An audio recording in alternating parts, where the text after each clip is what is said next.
Komisi 3 DPRD Kota Probolinggo secara mendadak, sidak, turun ke lapangan setelah derasnya keluhan warga. Inspeksi mendadak yang menyasar Jalan Panglima Sudirman dan Jalan Soekarno-Hatta ini mengungkap fakta pilu. DPRD menemukan sedikitnya 50 titik jaringan pipa PDAM mengalami kerusakan parah atau terputus. Jadi korban sikap yang harus dilakukan apa? Ya paling tidak begini, kami mendapat masukan dari beberapa warga masyarakat yang kaitannya masalah jaringan yang terputus ya karena imbas dari proyek Mangsud dan juga Soekarno-Hatta ini. Makanya dari Komisi 3 langsung turun untuk melihat situasinya masalah kebenaran realnya seperti apa. Nah setelah kami menelisir ternyata memang ada pemutusan yang kena efek dari kegiatan atau proyek kegiatan Panglima Sudirman dan Soekarno-Hatta. Nah ternyata juga ada beberapa titik sebetulnya sampai detik ini sekitar kurang lebih 50 titik ternyata efek dari jaringan dari PDAM ini yang kena imbas dari pekerjaan kegiatan ini. Apa sebelumnya tidak ada koordinasi terkait proyek ini? Kalau koordinasi awal itu yang kami dapat informasi dari beberapa satker sudah ada informasi, cuman pada waktu teknis di lapangan itu seharusnya itu juga jangan lepas komunikasi. Contoh sekarang kalau seandainya ada titik yang sudah kena imbas itu, kena bego dan lain sebagainya, seharusnya itu langsung dikomunikasikan ke pihak UDAM sehingga mereka langsung turun langsung gitu loh, tidak mengefek sekian waktu yang berimbas kepada masyarakat Kota Probolinggo. Ini kan banyak keluhan-keluhan masyarakat Probolinggo terutama yang daerah-daerah barat Panglima Sudirman ini dengan juga Soekarno-Hatta kan begitu. Untuk pipa yang pecah, kena beko dan lain-lain itu nanti tanggung jawab siapa itu? Nah ini makanya sementara saya tanya kepada Pak Direktur Budam, ternyata sementara ini ternyata menjadi tanggungan internal Budam. Makanya ini harus dikomunikasikan secara intensif nanti, karena kami juga menginginkan etikat yang baik lah, gitu loh. Kami sudah beberapa kali turun ke lapangan berkaitan dengan proyek ini, ternyata efek dominonya juga banyak, gitu loh. Makanya inilah DPRD sebagai representasi daerah rakyat juga akan melihat situasinya apakah ini tetap mengefek atau bagi berdampak yang sangat signifikan terhadap kegiatan-kegiatan yang masyarakat. Ini kan yang dirugikan masyarakat dan pengendara jalan juga dirugikan kan dengan hal ini. Gitu loh.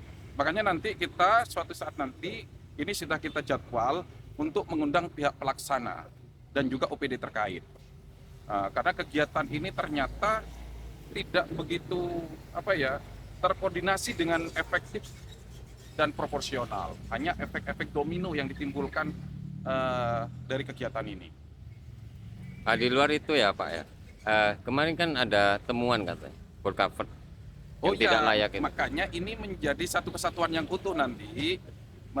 Komisi 3 kami sudah membagi tugas sebetulnya dalam beberapa hari ini. Jadi teman-teman itu sudah memantau kegiatan ini mulai dari awal. Jadi ini menjadi satu kesatuan, nanti kita akan akumulasi semua temuan-temuan itu dalam rapat koordinasi selanjutnya yang akan diinisiasi oleh Komisi 3. Walaupun toh sebetulnya ini adalah proyek pusat, tetapi ingat bahwa domisilinya adalah Kota Probolinggo. Anggaran ini tidak akan turun kalau kita tidak punya reward dari pemerintah pusat. Jadi tetap ini adalah kegiatan yang juga bersinggungan, yang ada keterkaitan penuh dengan wilayah Kota Probolinggo. Untuk perawatannya sendiri nanti ke depannya gimana ini? Makanya nanti kita akan berkoordinasi banyak loh ya. Ini yang harus kita masalah taman dan lain sebagainya. Itu juga kita barusan turun ya, banyak juga toko yang kena imbas kan. Itu di mana? Di sebelah timur ini, di depannya keraton itu ada yang juga ambles gitu. Ini kan juga merugikan juga bagi warga Kota Probolinggo yang punya usaha di samping kanan kiri dari trotoar ini. Kita itu dari DPRD Kota mempunyai tupoksi sendiri untuk pengawasan semua kegiatan yang ada di Kota Probolinggo. Jadi jangan salah, kita ini dari DPRD Kota Probolinggo mempunyai hak awasi semua itu dari dana APBN.